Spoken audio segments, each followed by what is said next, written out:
Hi everyone and welcome back to the Retro Shack, where today we're taking a look at the brand new Ultimate II+L cartridge from Gideon's Logic. Is this the best C64 cartridge money can buy? Let's find out.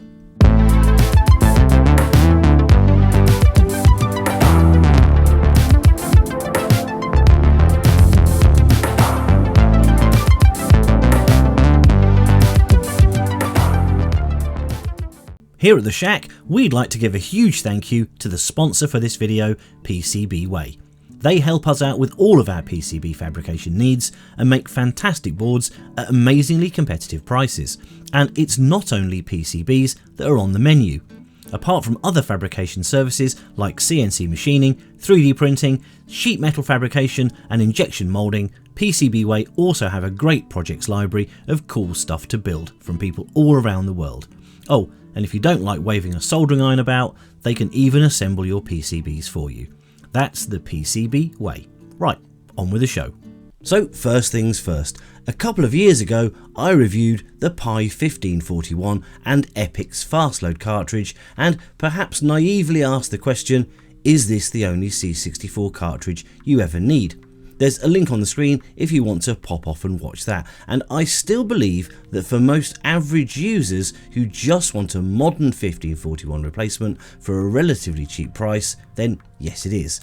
However, at the time I was inundated with comments mentioning other cartridges that I should take a look at, including the Ultimate II+, which was more expensive and, more importantly, out of stock, so I couldn't get hold of one. Besides, Gideon's Logic had also released the Ultimate 64 Elite mainboard replacement, which is an implementation of the Ultimate II+ cartridge FPGA core, but in a form that could sit inside a C64 case, and the features list is simply amazing. So I ordered one, and after a year's wait it arrived, and well, click on the link to find out all about that. Here at the Shack, between those videos, we'd made our own Commodore 64 from scratch and put it into this amazing plexiglass case from Plexilaser. Again, link on the screen if you want to watch it. So I really want to use the C64 I built because it's just so amazing to look at and satisfying to use something you built yourself. But the Ultimate 64 is just so feature rich and adds so much to the C64 experience. And that brings us to the Ultimate II+L cartridge, which Gideon's Logic have sent through to me to take a look at, and with this I'm hoping to have the best of both worlds. Okay, so firstly, what makes this Ultimate II+L cartridge different from the previous model, the Ultimate II+? What's the L for? Well, in short, it's for Lattice, which is the FPGA provider that Gideon have opted for in this version. Supply was a driving factor owing to the overall chip shortages over the past few years, which drove the original FPGA in the Ultimate II+ to unthinkable costs, and whilst this caused Gideon to move to the cheaper Lattice FPGA, there's been no drop in power, features or performance in this model, so full marks there. On the left hand side of the unit, we've got the IEC socket to plug into the C64 serial port. There's a USB port here that looks like a USB 3 but isn't, so don't go plugging any USB 3 devices in there, or you could damage both the device and the cartridge. This USB is actually used for the tape connector so that the Ultimate II+L can simulate a tape drive. We have a stereo audio line out, which can be configured to output a stereo SID signal, digitized samples from the Ultimate Audio module, an inbuilt 8-channel digital sample player which can be used to play Amiga mod files, a tape read-write signal, or you can send the drive sounds through this connection, perhaps to a speaker inside an old 1541 case. All of this is configurable through the Ultimate II+L configuration menus. The line-in connector can be used to mix external audio with the output of the U2+L cartridge, and this can also be configured through the audio mixer configuration menu. On the right hand side of the cartridge, we have a micro USB connector for external power, which isn't needed when the cartridge is plugged into the C64. Two USB 2 ports for connecting USB storage, and a 100 megabit Ethernet port, which along with the inbuilt modem emulation layer in the Ultimate firmware, emulates a MOS 6551 ACIA chip as found in the SwiftLink cartridge. and this modem emulation layer bridges the ACIA chip and the LAN port and allows the C64 to connect to external bulletin boards using standard terminal programs. Incoming connections are also supported, allowing you to run your own BBS. On the rear, we have the reset button, which will reset the C64, the menu button, which interrupts whatever the C64 is doing and brings up the U2+L on-screen menu, and a freezer button for cartridges with a freeze function. So with the U2+L cartridge plugged in, along with the IEC connection and the tape connector, we're ready to switch on. Once we're at the C64 main screen, pressing the menu button on the back of the U2+L cartridge interrupts the currently running program on the C64 and displays a menu, and leaving that menu will gracefully resume the C64 into whatever it was doing beforehand, in our case not much. Once we're inside the menu, we have two key options: File Select and Execute and Configuration of the device. The menu shows us the available interfaces which are attached to the cartridge. By default this is only the Ethernet port, but when we plug in our USB stick we can see that this becomes available for selection also. Navigation of the menu is by means of the cursor keys or the joystick, up or down and right left, taking you into and back out of the menu tree. From this screen you can also press F2 to bring up the setup menu, from where you can configure the settings for the clock, audio output, IEC settings, C64 and cartridge settings, user interface and 1541 drive settings, and the network setup.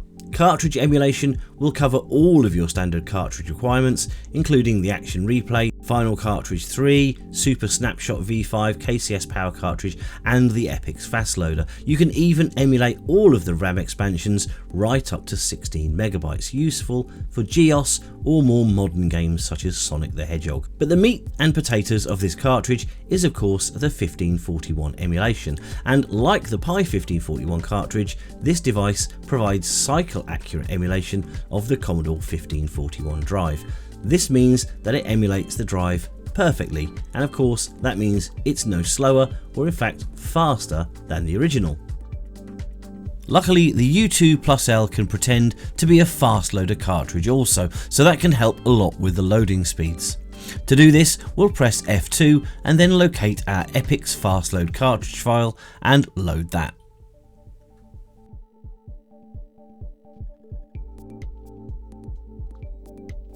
Using the U2+L as a 1541 couldn't be simpler. Press the menu button, navigate to the USB stick where we're storing our disk images, select the image we want, and then we have the choice to either simply mount the disk, which will drop us back to C64 Basic where we can continue working, or we can run the disk directly from here. We have other options too, such as mounting the disk in a read-only mode, mount the disk in a second drive and so on. Let's choose to mount and run the disk. And now we wait.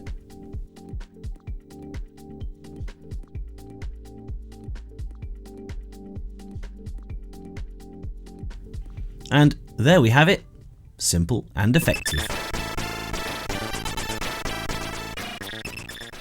If you want to take advantage of alternate operating systems such as Jiffy DOS, then the U2+L has you covered there also, and without having to open up your C64 to change the kernel ROM. Instead, you simply select the Jiffy DOS kernel ROM from your USB drive, presuming you've got a legal copy of course, and then select it as the kernel ROM and load it. Et voila, your C64 now has Jiffy DOS. We'll need to go in and select the Jiffy DOS ROM for the drive also in the same way, and this now completes the Jiffy DOS setup, and everything you load from the virtual 1541 drive now will benefit from the extra speed that Jiffy DOS offers. Once you've used Jiffy DOS or one of the other higher performance OSs for the C64, it's hard to imagine life without them, and it makes a real difference in day-to-day usability of the old C64. With Jiffy DOS, for example, it's not unusual to experience a 6 or 7 times speed increase, which can change the experience of using some titles from unbearable to completely acceptable.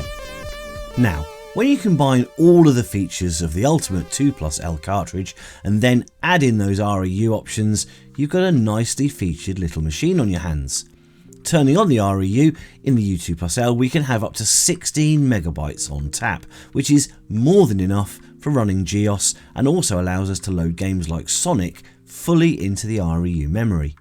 So while we're loading up Sonic, do I think the ultimate II+L cartridge is the best cartridge money can buy?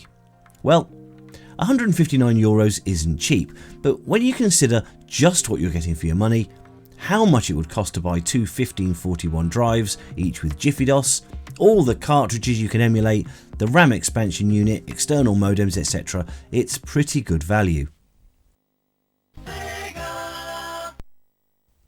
Now, the Ultimate 64 Elite board is, in my opinion, still better and more usable because it has the option to work in both PAL and NTSC, has HDMI output, support for 2 real SID chips for proper unemulated stereo SID output, and has all of the features of the U2+L cartridge as well, but that's €100 more.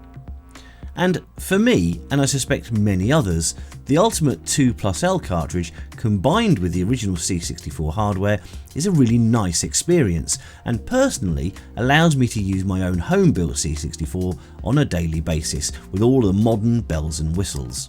So if money is a driving factor and you're not too bothered about the extra features of the U2+L, then the Pi 1541 and Epic's fast loader combination is perfectly fine.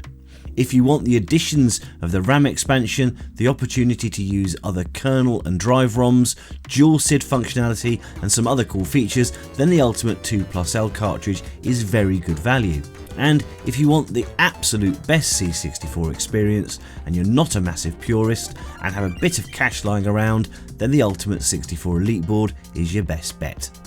In any case, thanks for watching as always, and thanks to Gideon's Logic for supplying the device to test. There's a link in the description if you want to take a look at their website, which is home to the U2+L and the Ultimate 64 Elite, amongst other things too. Okay, that's it for this episode. Until next time in the shack, it's goodbye from me.